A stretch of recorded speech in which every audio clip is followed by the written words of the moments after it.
اذان کے حوالے سے چند ایک ضروری گزارشات اور چند ایک اہم معلومات آج کے درس میں انشاءاللہ ہم سیکھیں گے، پڑھیں گے، حاصل کریں گے۔ اللہ سے دعا کریں کہ اللہ تعالی ہمیں علم نافع عطا فرمائے۔ قرآن کریم میں دو مرتبہ دو جگہیں ہیں جہاں پر اذان کا ذکر اللہ تعالیٰ نے ارشاد فرمایا۔ سب سے پہلے سورہ مائدہ فرمایا وَإِذَا نَادَيْتُمْ إِلَى الصَّلَاةِ، اور جب تم نماز کے لیے لوگوں کو بصورت اذان پکارتے ہو۔ دوسرا سورہ جمعہ کے اندر یا ایھا الذین آمنوا اذا نودی للصلاة من یوم الجمعہ، یہ دو جگہیں ہیں جہاں اذان کا بلانے کا ذکر آیا ہے۔ اسی ندا کو اذان کہا جاتا ہے، لیکن پورے قرآن کریم میں نہ اذان کا طریقہ بیان ہوا ہے، نہ قرآن کریم میں اس کے کلمات کا کہیں ذکر ہے، نہ قرآن کریم میں اذان کے اوقات کا کہیں ذکر ہے۔ میں پھر دہراؤں، نہ اذان کا طریقہ ہے، نہ اذان کے کلمات ہیں، نہ اذان کے اوقات ہیں۔ اب یہ آواز کیسے دی جائے گی، کب دی جائے گی، اس کے کلمات کتنے ہوں گے، قرآن کریم کے اس حکم پر عمل کرنے کے لیے ہمیں حدیث رسول صلی اللہ علیہ وسلم کا سہارا لینا پڑے گا۔ اب جو لوگ حدیث پاک کو نہیں مانتے یا جو کہتے ہیں جی فیبریکیٹڈ ہیں یہ 200 سال کے بعد لکھی گئیں، اب ان سے ایک معصومانہ سا سوال ہے کہ آپ بتائیے کہ اطیعوا اللہ و اطیعوا الرسول کا معنی کیا ہے؟ اللہ کی اطاعت کرو اور رسول کی اطاعت کرو۔ پھر قرآن فرماتا ہے کہ اگر تم اللہ سے محبت کا دعویٰ رکھتے ہو، کرتے ہو، مدعی ہو فاتبعونی، تو تم میری اتباع کرو۔ یہ دو آیات ان سے واضح طور پر، ویسے تو بہت ساری اور بھی آیات ہیں لیکن اس مختصر سی نشست میں یہ دو آیات کافی ہیں۔ اب اس کے تحت ہمارے علماء نے لکھا کہ جو حدیث کا منکر ہے وہ مومن نہیں ہو سکتا، اس لیے اہل علم نے منکرین حدیث پر کفر کا فتویٰ دیا۔ اس لیے کہ آپ سوال کریں، نہ قرآن میں نماز کا کہیں طریقہ بیان ہوا، نہ قرآن میں کہیں اذان کا طریقہ بیان ہوا، اب اس سب کے لیے ہمیں سہارا کس کا لینا پڑے گا؟ یہاں سے ایک اور بات بھی ثابت ہوتی، جو لوگ کہتے ہیں دیکھیں جی رسول اللہ صلی اللہ علیہ وسلم کی حیثیت صرف ایک میسنجر کی ہے، معاذ اللہ ثم معاذ اللہ، یہ تو بڑا ایک مہذب سا لفظ ہوا نا، ورنہ آپ پچھلی کتابوں میں دیکھیے تو وہ کہتے ہیں جی بس ڈاکیا، وہ جی ایک پیغامبر، بس پیغام لانے والے۔ ہم یہ کہتے ہیں اللہ تعالیٰ نے نہ صرف اپنا کلام عطا فرمایا بلکہ اختیارات بھی دے کر بھیجا کہ اے محبوب صلی اللہ علیہ وسلم، جہاں آپ کو ضرورت محسوس ہو آپ اپنا وہ خصوصی اختیار استعمال کر کے قرآن کی جو تشریح اللہ تعالیٰ نے آپ کو اختیار دیا ہے، اس اختیار کے تحت جو بھی تشریح آپ کریں گے وہ قابل قبول ہوگی اور وہ قانون کا حصہ بنے گی۔ اس کی ہم نے مثال پڑھی کل کہ روزہ کا کفارہ قرآن میں جو بیان ہوا ہے، لیکن نبی صلی اللہ علیہ وسلم جس کے لیے جو فرما دیں وہی اس کے لیے اسلام، وہی اس کے لیے شریعت۔ تو بات واضح ہوئی کہ اذان کا ہمیں طریقہ جاننے کے لیے کہاں جانا پڑے گا؟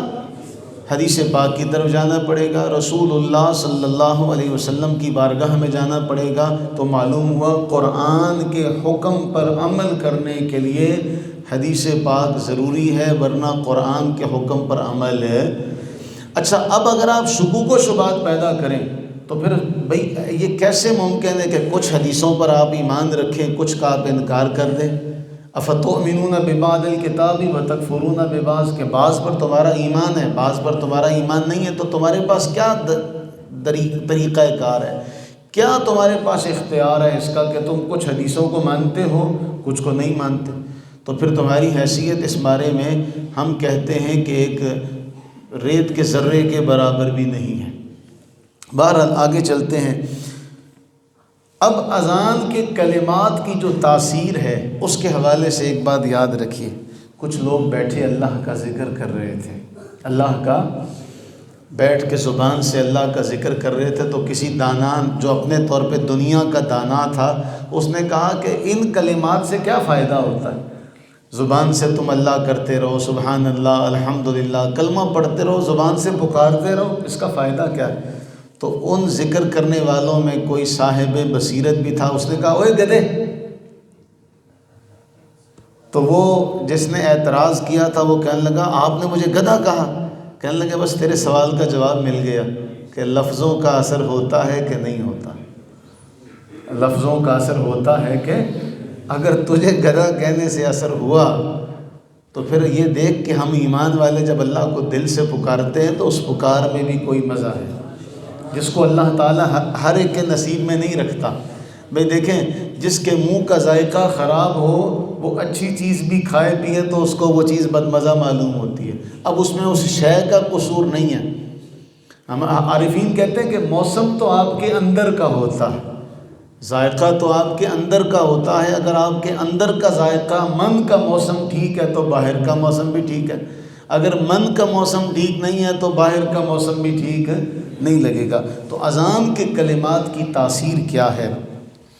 صحیح بخاری کے اندر یہ آتا، اور متعدد مرتبہ صحیح بخاری میں یہ روایت ہے.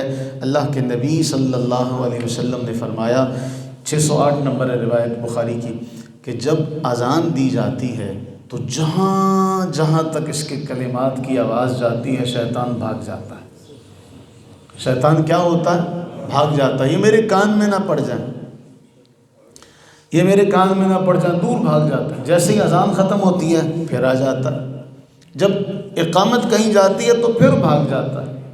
اور بھاگنے کی کیفیت بھی رسول اللہ صلی اللہ علیہ وسلم نے بیان فرمائی. آپ اس کا اندازہ لگائیے. اذان دینے والے اس لطف کو محسوس کیا کریں کہ اب شیطان بھاگ رہا ہے. اب شیطان، اللہ کے نبی نے فرمایا ایسے نہیں بھاگتا، ایسے بھاگتا ہے کہ اس کی ہوا خارج ہو رہی ہوتی ہے. اس بدحواسی سے بھاگ رہا ہوتا ہے کہ بس میرے کان میں اذان کے کلمات نہ پڑیں، میرے کان میں اذان کے کلمات نہ پڑیں. بھاگ جاتا ہے. اقامت ہوتی ہے پھر بھاگ جاتا ہے. اللہ کے نبی صلی اللہ علیہ وسلم نے فرمایا جب اقامت ختم ہوتی ہے پھر آ جاتا ہے. پھر آ جاتا ہے، پھر کیا کرتا ہے؟ پھر کسی کے دل میں بات ڈالتا ہے، وسوسے ڈالتا ہے. تو نے کتنی نماز پڑھی ہے، تو نے یہ پڑھا ہے کہ نہیں پڑھا؟ فرمایا وہ نمازی کو وسوسے میں مبتلا کرتا ہے. یہ شیطان کا کام. تو اذان کے کلمات کی تاثیر کیا ہے؟ جب یہ پڑھی جائے تو شیطان وہاں سے فرار ہو جاتا ہے. سب سے اہم بات اس حوالے سے صحیح ابن حبان کی روایت، کہ ایک روایت ہے، مختصر سا اس کا جملہ ہے. اللہ کے نبی صلی اللہ علیہ وسلم نے فرمایا نیکی کی طرف بلانے والا یا نیکی کی طرف رہنمائی کرنے والا بھی اجر و ثواب میں نیکی کے کرنے والے کی طرح ہے. نیکی کی طرف بلانے والا اجر و ثواب میں نیکی کے کرنے والے کی مثال ہے. اس کے تحت امام ابن حبان نے یہ لکھا کہ چونکہ مؤذنین جو ہیں، اذان دینے والے جو ہیں، وہ لوگوں کو نماز کے لیے بلانے کا ذریعہ اور سبب ہیں، لہٰذا جتنے بھی لوگ آئیں گے ان سب کے برابر اذان دینے والے کو ثواب ملے گا. کتنی حسین بات ہے، کتنا ثواب کا معاملہ کتنا اہم ہے کہ ایک آدمی جو لوگوں کو بلا رہا ہے اس کو اللہ نے اتنا اجر و ثواب عطا فرمایا کہ جتنے لوگ آئیں گے ان سب کا ثواب اس اکیلے کو بھی ملے گا. ان کے ثواب میں بھی کمی نہیں آئے گی اور اس کے ثواب میں بھی اضافہ ہو جائے گا. پھر تیسری بڑی بات ہمارے لیے جو حکم ہے، اللہ کے نبی صلی اللہ علیہ وسلم کا صحیح بخاری کی حدیث نمبر 611 فرمایا جب تم مؤذن کو اذان دیتے ہوئے سنو فقولوا مثل ما یقول، تو وہی کہو جو وہ کہتا ہے، وہی کہو جو وہ کہتا ہے. اب اللہ کے نبی صلی اللہ علیہ وسلم نے اس کا جواب کا عملی طریقہ بھی بتایا. اس روایت میں حکم کیا ہوا کہ جب تم مؤذن کو اذان دیتے ہوئے سنو تو کیا کرو؟ اس کے کلمات کا جواب دو، اس کے کلمات کا جواب دو. اب کلمات کے جواب میں جو اگلی بات ہے وہ سب سے اہم یہ ہے، صحیح مسلم کے اندر، کہ اس کے جواب دینے کے بعد ہم نے ایک اور کام کرنا ہے. اب اس کا جواب دینے کا جو عملاً طریقہ ہے جب مؤذن پہلے کہے گا اللہ اکبر تو ہم بھی جواب میں کیا کہیں گے؟ یہ اللہ کے نبی صلی اللہ علیہ وسلم کے حکم کے مطابق ہے کہ جب مؤذن اذان کہے تو تم اس کا جواب دو۔ اب میں اذان کے کلمات پڑھتا ہوں، آپ نے اس کا جواب دینا ہے۔ اللہ اکبر، میں بغیر تکرار کے الفاظ پڑھ رہا ہوں تاکہ وقت جو ہے اس کو پورا کیا جا سکے، اس وقت کے اندر یہ درس مکمل کیا جا سکے۔ اشہد ان لا الہ الا اللہ، اشہد ان محمد الرسول اللہ، حی علی الصلاۃ، حی علی الفلاح، اللہ اکبر لا الہ الا اللہ۔ اب میں نے اذان پڑھائی نہیں ہے، اذان کا جواب آپ نے دینا ہے۔ اب جب میں حی علی الصلاۃ کہہ رہا تھا تو آپ بھی جواب میں حی علی الصلاۃ کہہ رہے تھے، تو آپ اذان پڑھ رہے تھے، میں نے کہا اذان کا جواب آپ نے دینا ہے۔ دو غلطیاں اس میں ہم لوگ کرتے ہیں۔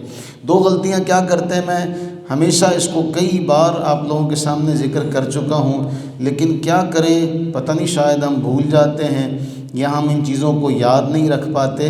اذان میں اشہد اللہ الہ، یہ جو نون ہے، اب ایک آدمی اذان دے رہا ہے یا اقامت کہہ رہا ہے، اب وہ اقامت کہتا ہے اشہد ان لا الہ الا اللہ۔ اب یا تو ہم جماعت کے لیے کھڑے ہوں یا اس کی تصحیح کرائیں۔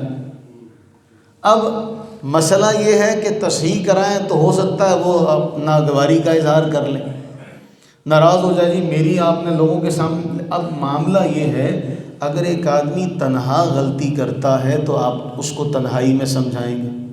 ایک آدمی نے مجمع عام میں غلطی کی، اب اگر آپ اس کو وہاں نہ سمجھائیں تو وہ لوگوں سے جا کر کہے گا کہ دیکھو جی اگر میں غلط تھا تو انہوں نے مجھے روکا کیوں نہیں، اور دوسرے لوگوں کے لیے بھی وہ مثال بنے گا۔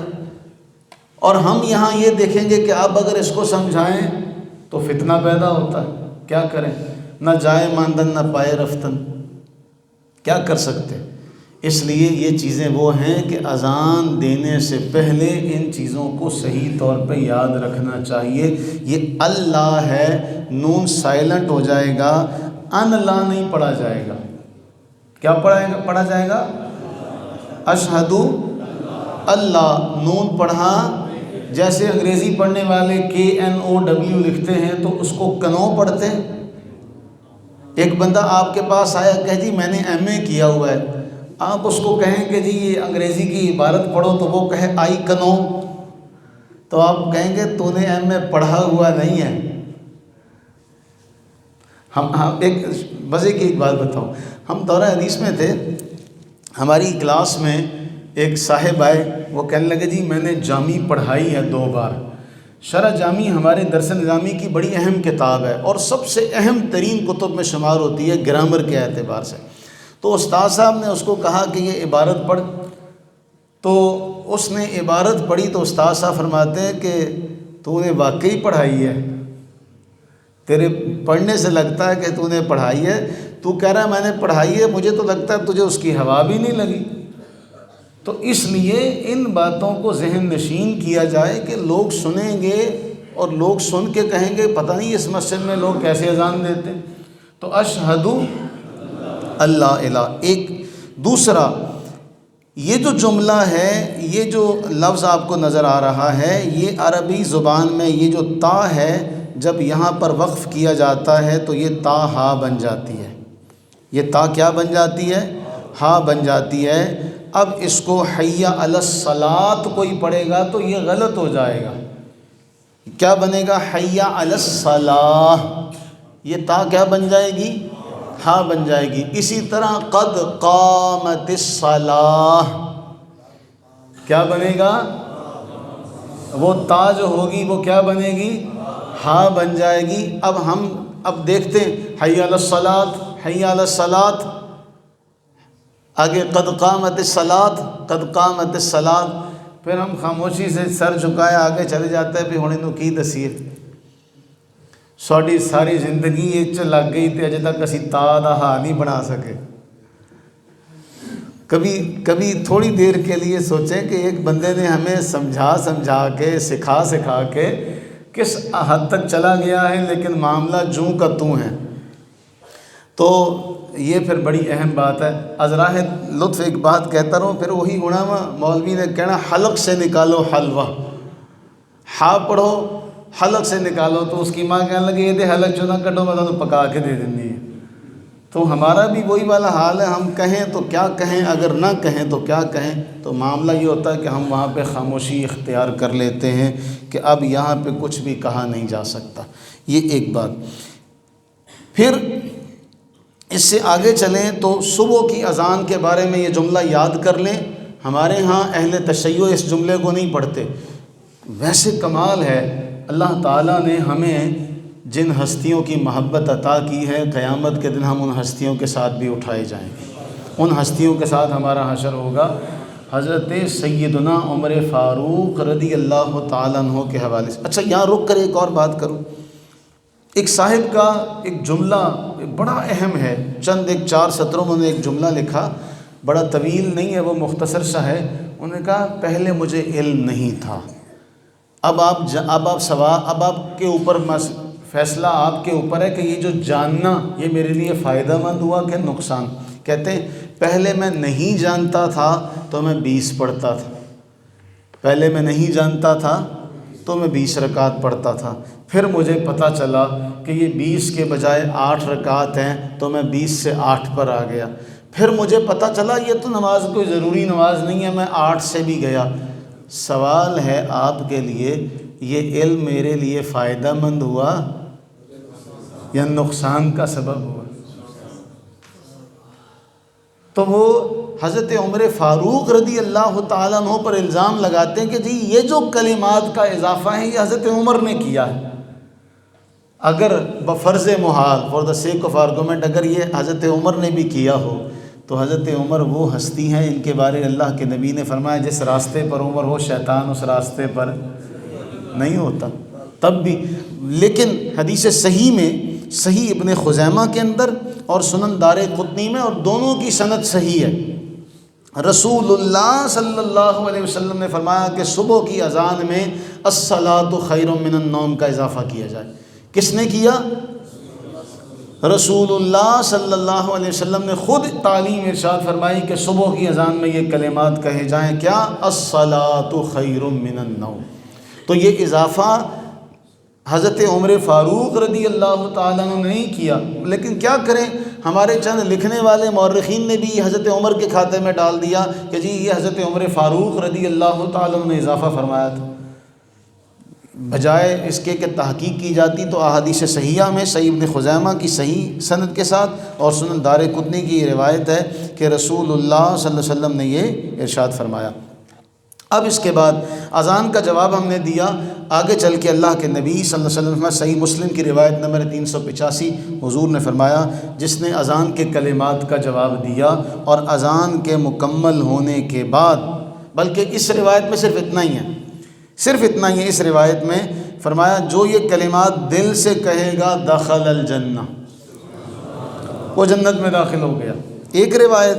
اور دوسری روایت میں اللہ کے نبی صلی اللہ علیہ وسلم نے فرمایا 386 نمبر، فرمایا جس نے مؤذن کے کلمات مکمل ہونے کے بعد کہا اشہد ان لا الہ الا اللہ وحدہ لا شریک لہ وان محمدا عبدہ ورسولہ رضیت باللہ ربا وبمحمد رسولا وبالاسلام دینا غفر لہ ذنبہ، اس کے گناہ معاف ہو جائیں گے۔ آج سے پہلے آپ نے یہ کلمات نہیں سنے ہوں گے کہ اذان کے بعد یہ بھی کہے جاتے ہیں، اذان کے بعد یہ بھی کہے جاتے ہیں۔ اچھا ایک اور بات یہاں رہ گئی کہ یہ جو اذان کے کلمات ہیں، آخری جو جملہ ہے اذان کا، لا الہ الا اللہ، زید نے اذان پڑھتے ہوئے کہا لا الہ الا اللہ، بکر نے کہا محمد الرسول اللہ، یہ رسول اللہ کے حکم کی تعمیل ہوئی یا خلاف ورزی ہوئی؟ تو پھر اس کو جاگ کے سنا کریں۔ اقامت بھی کہی جاتی ہے تو اقامت کہنے والا اللہ اکبر لا الہ الا اللہ، سننے والے کہتے ہیں محمد الرسول اللہ۔ ہم یہ سن کے مصلی پر آ جاتے ہیں کہ ہم اس کو کیا کہیں۔ تو ہمارے لیے تو پل صراط وہ بعد کی بات ہے، پہلے یہ ہوتا ہے کہ ہن اگے جائیے کہ انہوں سمجھائیے۔ پھر اور بڑی بات کہ اذان اور اقامت دونوں کا جواب دینا ضروری ہے۔ بھئی ہمیں تو ضرورت ہے نیکیوں کی، کون اتنا سخی ہے کہ کہے مجھے نیکیاں نہیں چاہیے؟ تو اکثر اقامت کہنے والے ہمیں ثواب سے محروم کر دیتے۔ کیوں؟ وہ اذان اقامت اس طرح کہتے ہیں پتہ نہیں۔ اچھا ہم جب پڑھتے تھے نا تو بسا اوقات کبھی تیز پڑھنا، تو استاد صاحب نے نا ایک بار ایک لڑکا کو تیز سبق سنا رہا تھا، اسے کہنے لگے رک ذرا پیچھے دیکھ۔ اس نے پیچھے دیکھا، کہنے لگے پیچھے کوئی ہے تیرے؟ اس نے کہا نہیں۔ کہتے پھر تیز کیوں پڑھ رہا ہے؟ پھر تیز کیوں پڑھ رہا ہے؟ تو شاید لگتا کہیں جانا ہوتا ہے۔ اللہ اکبر اللہ اکبر اللہ اکبر اللہ اکبر اشہد ان لا الہ الا اللہ اشہد ان لا الہ الا اللہ اشہد ان محمد رسول اللہ، تو ایسے لگے ہوتے ہیں۔ جب ملا کے پڑھتے ہیں تو وقف کا بھی ایک طریقہ کار ہوتا ہے، وہ بھی چھوڑ دیتے ہیں۔ جب آپ ملا کے پڑھیں گے اس کا طریقہ اور ہوگا، وقف کے ساتھ پڑھیں گے اس کا طریقہ اور ہوگا، لیکن وہ سارے آگے دوڑ پیچھے چھوڑ، عجیب سا ایک معاملہ ہوتا ہے۔ یہ سارے کے سارے ہمارے لیے بڑے صبر آزما مرحلے ہوتے ہیں کہ اب آپ دیکھیں ایسا معاملہ ہو گیا، اس کے بعد ہم نے مصلی پر کھڑے ہونا، یا تو اگلی نماز کا خیال کریں یا اس کی غلطی کو دل میں رکھیں کہ یار اس کو اب سمجھائیں کیسے۔ یہ ساری باتیں بہت اہم ہیں کہ اللہ سے یہ دعا کریں اس بارے میں اللہ تعالی ہمیں حتمی طور پہ جاننے کی توفیق عطا فرمائے۔ اب اس میں سب سے اہم مسئلہ جو ہمارے اس مسئلے کے اختتام کی طرف ہم لے کے چلتے ہیں، اذان کا جواب کے ساتھ ساتھ اقامت کا جواب بھی دیا جائے گا، اور اقامت کے جواب میں اقامت میں ایک لفظ کا اضافہ ہے، وہ کیا ہے؟ قد قامت الصلاۃ۔ سنن ابو داؤد کی روایت نمبر ہے 528۔ میں بڑا اہم مسئلہ آپ سے ذکر کرنے لگا ہوں، پوری توجہ کے ساتھ بیٹھیے گا، بڑا اہم مسئلہ۔ سنن ابو داؤد کی روایت نمبر ہے 528۔ امام ابو داؤد نے باب باندھا، باب ما یقول اذا سمع الاقامہ، اس بات کے بیان میں کہ اقامت کو سننے والا کیا کہے گا۔ اس میں لکھا کہ عن ابی امامۃ عن بعض اصحاب النبی صلی اللہ علیہ وسلم ان بلالا اخذ فی الاقامہ فلما ان قال قد قامت الصلاۃ قال النبی صلی اللہ علیہ وسلم اقامہ اللہ و ادامہ۔ اللہ کے نبی صلی اللہ علیہ وسلم نے کیا کہا؟ کیا کہا؟ اقامہ اللہ۔ کتنا اس کے فلسفے کو سمجھیے۔ مؤذن نے کہا نماز کھڑی ہو گئی ہے، تو آپ نے جواب میں کیا کہا؟ اے اللہ اسے قائم ہی رکھ، اے اللہ اسے مداومت عطا فرما، اسے قائم ہی رکھ۔ اب ایک اور مسئلہ جو بڑا اہم ہے، یہ ہے سنن ابو داؤد کی روایت نمبر 528 آپ کے سامنے، اور اس کے نیچے ایک جملہ آپ کو نظر آ رہا ہے، حکم الالبانی ضعیف۔ ہمارے اہل حدیث جو ساتھی ہیں نا، وہ بڑا اس کے اوپر متشدد ہے، وہ دیکھو جی یہ تو روایت ہی ضعیف ہے، اور ان کے تمام فتاوی جات میں یہ بات ملے گی کہ یہ تو ہے ہی نہیں، یہ تو روایت ہی ضعیف ہے۔ اب آج تک لوگوں کو وہ اس بارے میں ان کو کہتا ہوں کہ آپ اس بارے میں، ہمارے قریبی ہیں مفتی عبد الرحمن عابد صاحب، ان کا ایک تقیہ کلام ہے، اللہ کے گھر میں کھڑا ہوں، اللہ کے گھر میں کھڑا ہوں، تو میں بھی اللہ کے گھر میں کھڑا ہو کر جو آپ کو حوالہ جات دینے لگا ہوں، آپ کسی بھی اہل حدیث کو کہیے بھی جا کے اپنے مفتی صاحب سے اس کا بھی ذرا جواب لے کر آؤ نا، اس کا بھی ذرا جواب لے کے آؤ کہ اس کا جواب کیا ہے جو حدیث ضعیف کہہ کے آپ لوگوں کو گمراہ کرتے، میں اس کا آپ کو جواب دینے لگا ہوں۔ یہ ہے مقالات راشدیہ، آپ کے سامنے ہے مقالات راشدیہ، اس کے اوپر نام جو لکھا ہوا ہے از قلم شیخ العرب والعجم فضیلت الشیخ ابو محمد بدیع الدین شاہ راشدی، جماعت اہل حدیث کے بہت پائے کے عالم، اور یہ جماعت اہل حدیث کے اہل حدیثوں کے اتنے بڑے عالم ہیں، میں اس کا آپ کو ایک اور ثبوت دوں کہ کتنے بڑے عالم ہیں۔ اس وقت جو ہے نا شیخ زبیر علی زئی اٹک کے، یہ نام یاد رکھیں، کوئی بولے نا تو اس کو کہیں آ بھئی میدان میں آ، اپنے بندوں کو جمع کر کے کہتے ہیں تو یہ کوئی نہیں ہے بھئی، یہ اتنے بڑے عالم ہیں جن کی میں نے کتاب کا آپ کو حوالہ دینا ہے. ان شیخ زبیر علی زئی نے ان کے بارے میں پتہ کیا کہا؟ شیخ زبیر کہتے ہیں اگر مجھ سے کوئی رکن یمانی، رکن یمانی کہاں ہے بھلا؟ بھاولپور میں، خانہ کعبہ میں.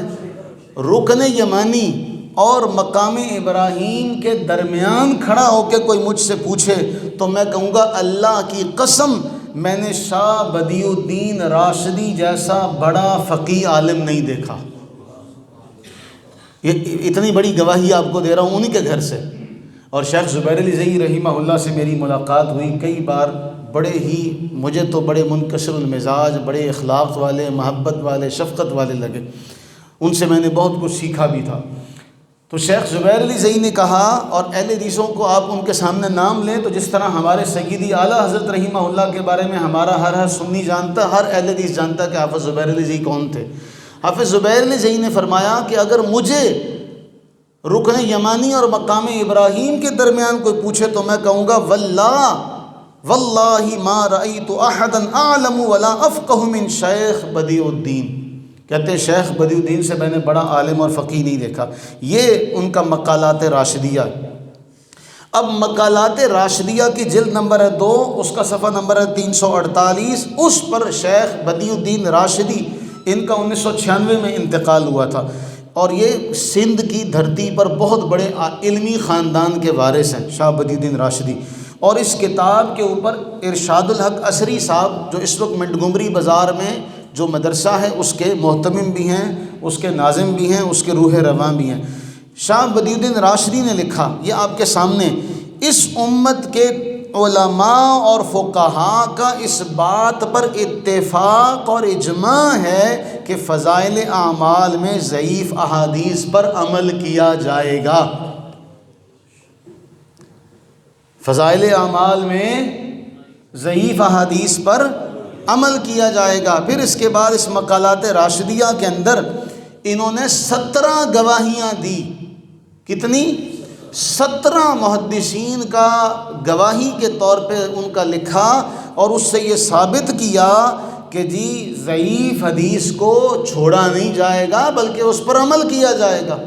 لو اب دلیل لاؤ اس کی کہ ہم حدیث پر عمل کرتے ہیں. قد قامت الصلاۃ کے جواب میں اقامہ اللہ و ادامہ کہتے ہیں، جس کو آپ کے علماء اور آپ کا کوئی گلی محلے کا چلتا پھرتا بندہ نہیں، آپ کی چوٹی کے آپ کی جماعت کا عالم دین وہ یہ کہے کہ جی ضعیف حدیث فضائل اعمال میں حجت ہوتی ہے. یہ آپ لوگوں سے بحث کرتے ہیں، ہم بھی تو یہاں پہ بیٹھے اتنے سالوں سے، ہمارے پاس تو کبھی کوئی نہیں آیا. الحمدللہ اگر ہم اس بارے میں غلط ہوتے تو ہم سے بھی آگے کوئی بات کرتا، اور آپ لوگوں کو اگر کوئی خراب کرنے کی کوشش کرے تو آپ اس سے کہیں ساڈا ابا بیٹھا وا دے کول جاؤ جڑا سانو غلط پاسے لاؤن ڈیا. ہمیں بھئی جڑ کو سیدھا کرو نا، جو ہم سب کو خراب کر رہی، مجھ اکیلے کو آپ سیدھا کر کے ایک کو سیدھا کرو گے، جاؤ جو ہماری جڑ ہے اس کو جا کے سیدھا کرنے کی کوشش کرو. تو مقالات راشدیہ میں کتنے دلائل دیے؟ 17 دلائل. اور اس میں کوئی بھی عام، اب جو خود اتنے بڑے پائے کا عالم ہو اس نے حوالہ بھی تو بڑے پائے کے علماء کا دیا ہوگا. اور پھر ایک اور بڑی بات ان میں لکھا کہ بھئی ایک یہ اعتراض کرتے ہیں، اعتراض یہ کرتے ہیں کہ یہ اہل حدیثوں کی طرف سے اعتراض ہوتا ہے. یہ آپ کے سامنے اہل حدیث کہتے ہیں کہ جی فضائل اعمال کا تعلق بھی شریعت سے. اعتراض یہ ہوتا ہے ضعیف حدیث سے اس کو ثابت کرنا بھی دین میں اختراع، دین میں من گھڑت بات پیدا کرنے کے مترادف ہے. دین میں وہ کام ایجاد کرنا جس کی شریعت نے اجازت نہیں دی. اب اس کا جواب شاہ صاحب نے دیا. قلت، میں شاہ صاحب رحمہ اللہ یہ کہوں گا کہ یہ اعتراض مردود ہے. یہ اعتراض اس لیے مندرجہ بالا شروط کے تحت ضعیف حدیث پر عمل کرنا درست ہے، یہ جمہور کا مسلک ہے اور دین کے اندر اختراع نہیں بلکہ فضیلت کو تلاش کرنا مقصود ہے. اور فضیلت کیا ہے؟ اقامت کہنے والا اقامت کہے تو آپ اس کا جواب دیں اقامہ اللہ و ادامہ. لہٰذا اب اگر آپ کو کوئی یہ کہے کہ یہ حدیث ضعیف ہے، اس کا جواب کہ بھئی اس کا جواب تمہارے اپنے گھر سے علماء. اب میں نے آپ کو ائمہ محدثین کے کتب کے حوالے نہیں دیے ورنہ وہ ایک الگ باب ہے. شاہ بدی الدین راشدی کا حوالہ آپ کو اس لیے دیا کہ آپ لوگوں کو یاد رہے کہ بھئی ہمارے ہی نہیں ان کے علماء بھی اس بات کو تسلیم کرتے ہیں بھئی ہے تو حدیث ضعیف ہی صحیح، موضوع اور منکر تو نہیں ہے نا بھئی، موضوع من گھڑت روایت تو نہیں ہے نا، کمزور روایت ہے. کمزور کا معنی یہ تو نہیں ہوتا کہ تم اس کو سرے سے اس کا انکار کر دو. اللہ سے یہ دعا کریں کہ اللہ تعالی ہمیں ان مسائل کو جاننے کی توفیق عطا فرمائے. اس لیے کہ ہمارے لوگوں کو کوئی بندہ دکھاتا ہے وہ کہتا دیکھو جی یہ تو حدیث ضعیف ہے. ہمارے لوگ کہتے ہیں ہاں بھئی واقعی جی حدیث ضعیف ہے. تو یہ تو آپ جان ہی نہیں سکے کہ حدیث ضعیف کیا ہوتی ہے، حدیث کی قسمیں کیا ہوتی ہیں. پہلے صحیح ہے، پھر اس کے بعد صحیح لذاتہ، صحیح لغیرہ، حسن لذاتہ، حسن لغیرہ، پھر اس کے بعد ضعیف. پھر حدیث کی بہت ساری قسمیں ہیں کہ یہ کون سی روایت ہے، متصل ہے، مرفوع ہے، موقوف ہے، کون سا اس کا سند کا اسنادی سلسلہ ہے، اس کے بارے میں ساری بات کی جائے. آؤ دیکھا نہ تاؤ کہاں ضعیف، اور ہمارے لوگ سمجھتے ہیں کہ شاید ضعیف ہے اس لیے یہ حدیث ہی نہیں ہے. اس لیے ان باتوں کے بارے میں قرآن کا ایک جملہ یاد رکھیے، فَاسْأَلُوا أَهْلَ الذِّكْرِ إِن كُنتُمْ لَا تَعْلَمُونَ. اگر تم نہیں جانتے تو جو جاننے والے ہیں ان سے جا کر پوچھو. ایسے ہی ایسا نہ ہو کہ آپ کسی کی باتوں میں آ کے آپ اس کا سرے سے انکار کر دیں. میں نے یہ اس لیے آپ کو کتابیں سامنے دکھائیں تاکہ آپ کا ایمان جو ہے وہ اس بات پر قائم رہے کہ جی ہم کسی سے سنی سنائی نہیں بلکہ ہم نے خود آنکھوں سے دیکھا ہے اور ہم اس کو دیکھ کے ہم نے اس کو تسلیم کیا ہے. اللہ سے یہ دعا کریں کہ اللہ تعالی ہم سب کو علم نافع عطا فرمائے، ایسا علم عطا فرمائے جس کو جاننے کے بعد ہماری عبادات میں اضافہ ہو، ایسا علم عطا فرمائے جس کو جاننے کے بعد ہمارے یقین میں، ہمارے ایمان میں اضافہ ہو، نہ کہ ہم وسوسوں کا شکار ہوں. آمین ثم آمین.